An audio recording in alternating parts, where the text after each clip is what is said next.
హరి ఓం. భగవద్గీత సత్సంగానికి మిత్రులందరికీ పునఃస్వాగతం.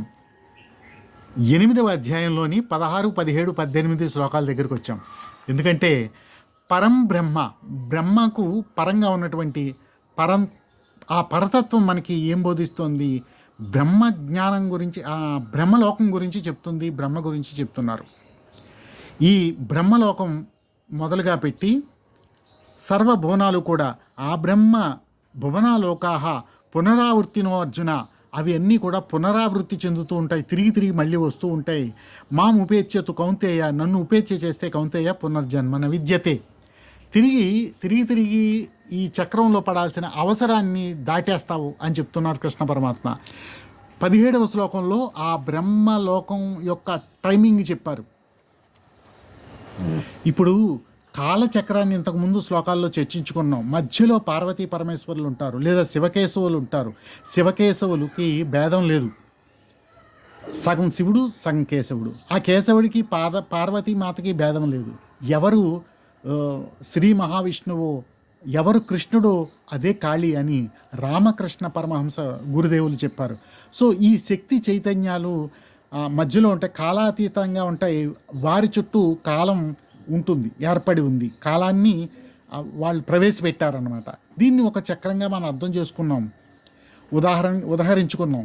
కాలచక్రం మధ్యలో పార్వతీ పరమేశ్వరులు ఉండగా చుట్టూరు ఆ సర్కిల్స్ ఉంటాయి. ఈ సర్కిల్ మధ్యలో ఉన్నదాన్ని రేడియస్ అంటామని చెప్పుకున్నాం. ఆ దగ్గరగా ఉన్న రేడియస్ అది బ్రహ్మ యొక్క రేడియస్. దానికి దూరంగా మనకి ఇంకా పెద్ద చక్రంలో మనం ఉన్నాం అన్నమాట. మనకన్నా కొంచెం పైన మన పితృదేవతలు, వారి యొక్క రేడియస్ ఉంది. మనకన్నా దిగువలో ఆ పురుగు, పుట్ర, ఇటువంటి వాటి రేడియస్ ఉన్నాయి. ఈ రేడియస్లో టైమింగ్స్ ఎలా మారిపోతుంటాయంటే, పైన ఉన్న బ్రహ్మచక్రం ఒక్క రోజులో పగలు అలా గడిచేసరికి మన దగ్గరికి వచ్చేటప్పటికి 432 కోట్ల సంవత్సరాలు ఎదరికి పాసాన్ అవుతాయన్నమాట. బ్రహ్మకి 100 ఏళ్ళ ఆయుష్ ఉంది. అయితే మనకన్నా కొంచెం పైన ఉన్నటువంటి పితృలోకాలైతే 360 మన రోజులకి అక్కడ ఒక్క రోజు గడుస్తుంది పితృదేవతలకి. అందుకే పితృ తర్పణాలు పెడుతూ ఉంటారు. అంటే వారికి రోజు భోజనం అంతూ ఉంటుంది, మనం సంవత్సరానికి ఒక్కసారి మనం పెట్టేదానికి. ఆ విధంగా ఈ కాలచక్రం సెట్ అయి ఉంది. ఇందులోనే భువనాలన్నీ కూడా ఉన్నాయి. ఆ భువనాలన్నీ కూడా ఈ బ్రహ్మ యొక్క పగలు పూర్తవగానే, రాత్రి ఎంటర్ అవ్వగానే అవ్యక్తంలోకి వెళ్ళిపోతాయి, లుప్తమైపోతాయి అన్నమాట. ఆ విషయాన్ని 18వ శ్లోకంలో చెప్పారు. బ్రహ్మ యొక్క పగల్లో ఇవన్నీ వస్తాయని.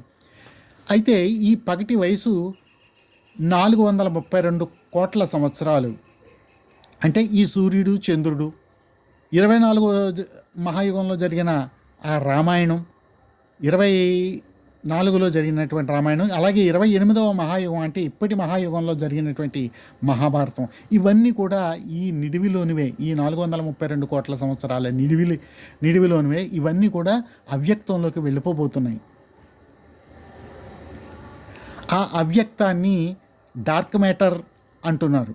ఆ డార్క్ మ్యాటర్ నుంచి సూర్యుడు బయటికి వచ్చాడు, అవ్యక్తం నుంచి బయటికి ఉద్భవించి ఇది బిగ్ బ్యాంగ్లో ఇలా విస్తరిస్తూ ఉంది అని చెప్తున్నారు. ఆ సూర్యుడి వయసు 461 కోట్ల సంవత్సరాలని ఈ ఆధునిక సైన్స్ చెప్తూ ఉంటే, భగవద్గీతలో మాత్రం 432 కోట్ల సంవత్సరాల తర్వాత ఇవన్నీ కూడా తిరిగి లుప్తం కాబడతాయి, తిరిగి మళ్ళీ పగలు అవి ఉద్భవిస్తాయి అని కృష్ణ పరమాత్మ చెప్తున్నారు.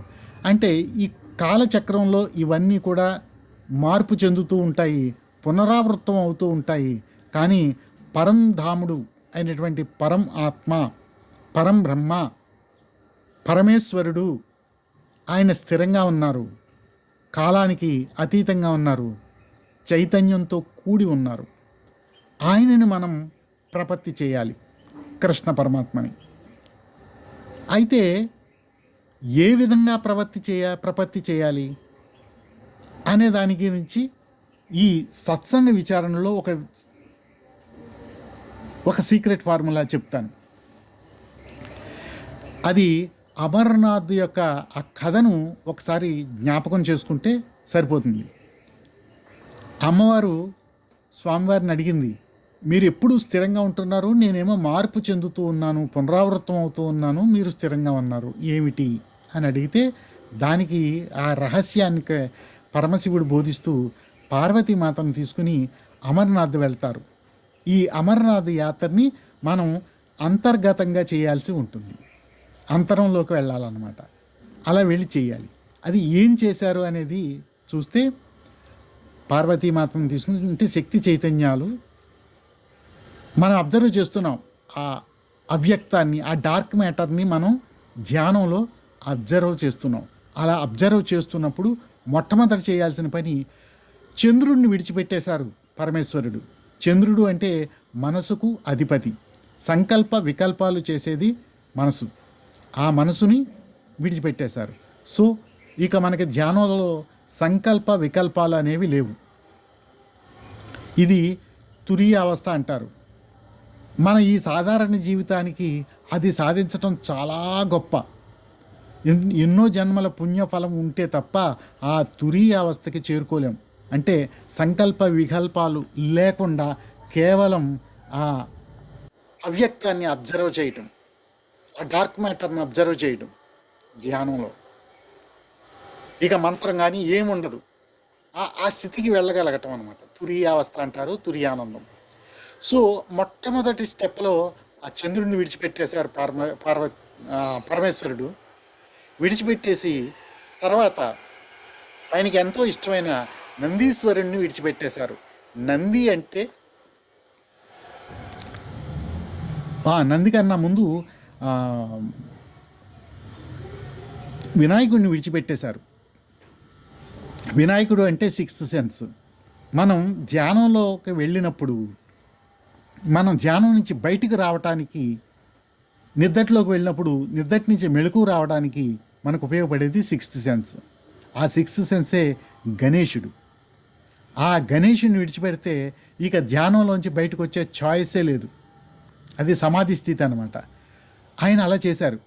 మనబోటి సామాన్యులం, మనమే కాదు దేవతలు కూడా సాహసించలేరు ఆ పని చేయడానికి. ధ్యానంలో అంత డీపెస్ట్గా వెళ్ళడానికి, ఏంటి వినాయకుడిని విడిచిపెట్టి, సిక్స్త్ సెన్స్ని విడిచిపెట్టి అంత డీపెస్ట్గా వెళ్ళడానికి దేవతలు కూడా సాహసం చెయ్యలేరు. అటువంటి స్థితిని గురించి చెప్తున్నారు. మనం అర్థం చేసుకోవాలి. కృష్ణ పరమాత్మ అంటే ఆయన దయ ఉంటే, అమ్మ దయ ఉంటే అవన్నీ కూడా సులభ సాధ్యం అని కృష్ణ పరమాత్మ చెప్పారు. నిర్మలాత్ములకు నేను సులభ సాధ్యుడును అని చెప్పారు. అయితే ఈ సిక్స్త్ సెన్స్ని విడిచిపెట్టి ఇంకొంచెం దూరం వెళ్ళిన తర్వాత శివుడికి ఎంతో ఇష్టమైనటువంటి నందీశ్వరుణ్ణి విడిచిపెట్టారు. నంది అంటే ఇన్ఫర్మేషన్. మనం శివాలయానికి వెళ్ళినప్పుడు నందీశ్వరుడి చెవులో ఓం నమ శివాయ అని ఏది చెప్పినా సరే అది ఇమ్మీడియట్గా శివుడికి చేరుతుంది. ఆ శివుడికి చేర్చే ఇమ్మీడియట్ ఆ ఇన్ఫర్మేషన్ టెక్నాలజీ, ఆ సాధనం ఎక్కడ ఉంది అంటే నందీశ్వరుల్లో ఉంది. సో ఇన్ఫర్మేషన్ డిస్కనెక్ట్ చేసేసారు, నందిని విడిచిపెట్టారు. అంటే ఏ విధమైనటువంటి ఇన్ఫర్మేషన్ ఇంకా ఆయనకి అందదు, అంత డీపెస్ట్కి వెళ్ళిపోయారు. తర్వాత ఇంకొంచెం ఎదరికి వెళ్ళిన తర్వాత ఆయనకి ఎంతో ఇష్టమైనటువంటి అలంకారమైనటువంటి ఆ పామును తీసుకొచ్చి విడిచిపెట్టేశారు పరమేశ్వరుడు. పాము అంటే మన కుండలిని శక్తి. ఈ శరీరం ఉన్నంత వరకు అది ఉంటుంది, ఈ శరీరంతో పాటే. ఇది మానవ జన్మలోనే ఇది సాధ్యపడుతుంది. కుండలిని పైకి లేవటం, అది సహస్రారాలు, ఆ చక్రాలన్నిటిని చేరటం, ఇటువంటివన్నీ జరుగుతాయి. అప్పుడు శక్తులు వస్తాయి మనకి. అయితే ఈ కుండలినే విడిచిపెట్టేశారు మొత్తం కంప్లీట్గా. ఆ పావును కూడా విడిచిపెట్టేశారు. అంటే శరీరం కూడా విడిచిపెట్టేబడింది. విడిచిపెట్టేసి లోపలికి వెళ్ళిపోయారు. అమర్నాథ్ గోలోకి వెళ్ళిపోయిన తర్వాత ఇక అక్కడ పార్వతి లేదు, పరమేశ్వరుడు లేరు, కేవలం శివలింగం మిగిలింది. ఈ విషయాన్ని మన గురువుగారు గరికపాటి నరసింహారావు గారు చెప్పారు. ధన్యవాదం సార్. శివలింగం మాత్రమే మిగిలింది. ఈ శివుడు లేదు, పార్వతి లేదు, రెండూ కలిపి ఒకటే. చూసారా, ఈ లింగాకృతిలోని ఈ విశ్వం మొత్తం ఉంది. ఈ విశ్వం అంతా కోడిగుడ్డాకారంలో ఉందంట, అంటే లింగాకృతిలో ఉంది. మనం శివలింగానికి కార్తీక మాసంలో ఎప్పుడైనా కానీ ఒక నీటి చుక్క వేస్తున్నాం, మొత్తం విశ్వాన్ని పూజిస్తున్నాం. విశ్వరూపుడైనటువంటి పరమాత్మను పూజిస్తున్నాం. ఆత్మకు పరంగా ఉన్నటువంటి, బ్రహ్మకు పరంగా ఉన్నటువంటి పరంబ్రహ్మని మనం ప్రపత్తి చేస్తూ అవ్యక్తంలోకి వెళ్ళిపోయే ప్రయత్నం చేస్తున్నాం. అవ్యక్తం మించే ఎనర్జీ ఉత్పత్తి అవుతుందని ఆధునిక శాస్త్రం చెప్తోంది. దాన్ని డార్క్ మ్యాటర్ అంటారు. ఆ డార్క్ మ్యాటర్లోంచే ఈ ఎనర్జీ మొత్తం బయటకు వస్తుందట. ఎనర్జీ కేంద్రం అది. కాకపోతే దాని గురించి మనం తెలుసుకోలేకపోయాం. ఎందుకంటే లైట్ వేస్తే లైట్ని కూడా అబ్జర్వ్ చేసేస్తుంది, లైట్ తిరిగి రిఫ్లెక్షన్ రావట్లేదు. సో అది సాధనకు సంబంధించిన ఎంతో కొంతవరకు మనం అర్థం చేసుకుని ఉంటాం. ఇంత కష్టమైన సాధన కూడా సులభతరం చేశారు కృష్ణ పరమాత్మ. నిర్మలాత్మలకు నేను సులభ సాధ్యుడును అన్నారు. నిర్మలాత్మ అంటే మనసులో ఏదన్నా కంటామినేట్ అవుతే అది వెంటనే బయటకు వచ్చేస్తుంది అన్నమాట. కాంటాక్ట్ అయితే మనసు ప్రతి విషయంతో కాంటాక్ట్ అవుతుంది. కాంటాక్ట్ అయిన తర్వాత మనసు మళ్ళీ శుద్ధంగా ఉండిపోయి ఆ కాంటాక్ట్ అయిన విషయాన్ని బయటికి విడిచిపెట్టేస్తుంది అనమాట.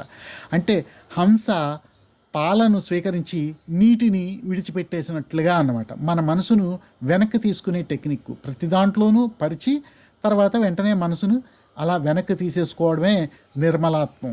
ఆ నిర్మలాత్ములకి నేను సులభ సాధ్యుడును అన్నారు కృష్ణ పరమాత్మ.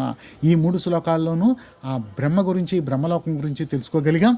జై శ్రీరామ్, జై శ్రీకృష్ణ. వచ్చే వీడియోలో వచ్చే శ్లోకం గురించి వచ్చేస్తాను. అంతవరకు జై శ్రీరామ్.